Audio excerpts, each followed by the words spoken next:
Hello everyone আসসালামু আলাইকুম কিতা হলো সব তোরে কিতা হলো বা তোরা বলিলাই কিতা অবস্থা হলো রাসুনি বালা তো আজকে আমরা একজন জ্ঞানী মানুষের লাইফস্টাইলের ভিডিও দেখবো তাই শুরু থেকে কিলা বড় হয়েছে তো কই একলা একলা আমার দেখতে বোরিং ফিল হইব ও কই তাইলে আপনারা লগে নেই বুঝছনি তো চলুন শুরু করি ভিডিও তো এখন লাইফস্টাইল তার ভিডিওটা আমি আনি তো ও শুরু আর বাউ দেখতে দেখতে বোর হয়ে যাব তো এর লাগে আমি প্ল্যান করছি কিছু খাইয়া যে করার তো একটা পটেটো আনছি আমি নিচ থাকি যেহেতু মেহমান আইসলা বুঝছো তো মেহমানে এনে তো হয়েছে আর আমি লই যাচ্ছি মেহমান পটেটো সো পটেটো ফাড়ি দেন তারপরে শুরু হইব যাইবা তুই শুরু রাখো তো ভিডিওটা আগে চালু কর তো শুরু হয়। এই ছোট্ট মেয়েটিকে আপনারা চিনতে পাচ্ছেন, যার জীবনে বাবা মা থেকেও নেই। সেই ছোট্টবেলা থেকে বাবা মার ভালোবাসা না পেয়ে বড় হওয়া সেই আমি, আর সেই সাথে সাথে কিভাবে জান্নাত থেকে জান্নাত তোহা হয়ে উঠলাম। আজ আমার জীবনের প্রত্যেকটা সুখ দুঃখ আপনাদের সাথে আমি আজ শেয়ার করব। এই যে সেই ছোট্ট তৃষা, যার জীবনে নানা নানি ছাড়া তার কেউ ছিল না, কিন্তু আমার নানির ভালোবাসা কখনো মা বাবার অভাব বুঝতে দেয় নাই। ঠিক এভাবে বড় হতে হতে আমার এক রাজকুমারের সাথে আমার পরিচয় হয়। আমি জীবনে এমন একজনকে চাইতাম যে আমার জীবনে সকল দুঃখকে মুছে আমাকে সুখ দিবে এবং সাথে সাথে অনেক ভালোবাসবে, যেন ছোটবেলার কোনো কষ্টের কথা আমার মনে না হয়। হ্যাঁ ঠিক, আল্লাহ কিন্তু আমাকে সেরকম লাইফ পার্টনারে মিলিয়ে দিছে। রিলেশনের আগে কিন্তু আমি আর তোহা খুব ভালো একটা ফ্রেন্ড ছিলাম। ফ্রেন্ড থেকে যে আমরা দুজনকে কিভাবে ভালোবেসে ফেললাম আমরা নিজেরাই বুঝতে পারি না। এই যে ছবিগুলো দেখছেন এগুলো কিন্তু ঠিক বিয়ের পরের ছবি, কিন্তু তাকে যখন প্রথম দেখেছিলাম ঠিক এই দিনে, তখনই আমি বুঝতে পারছিলাম যে না, আমি আমার মনের মতো একজন মানুষ পেয়েছি। তারপর আমরা প্রায় 2 বছরের মতো রিলেশন করি। কতই না সুন্দর ছিল দিনগুলো। এখন আমরা দুইজন মাঝে মাঝে গল্প করি আর হাসি, যে ছোটখাটো বিষয়ে কতই না ঝগড়া করতাম।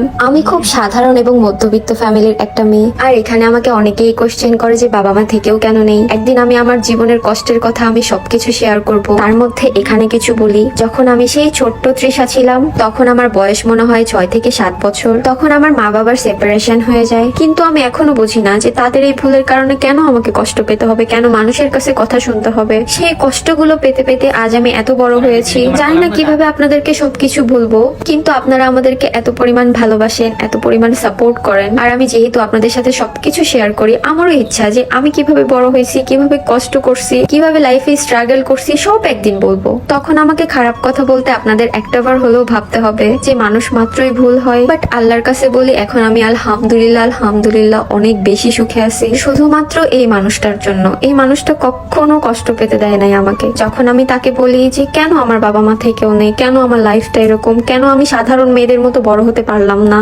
তখন সে আমাকে একটা কথাই বলবে যে তোমার আমি আছি, তোমার আর কাউকে লাগবে না। দেখতে দেখতে আমাদের বিয়ের 3টা বছর হয়ে গেল। কিভাবে এত সুন্দর সময়গুলো তাড়াতাড়ি চলে গেল বুঝতেই পারলাম না। যেহেতু মানুষটা আমার জন্য এত কিছু করেছে, তার জন্য তাকে একটু খুশি করার চেষ্টা করেছি। এজন্য সে আমাকে বারবার বলছিল এগুলো করার কি দরকার ছিল।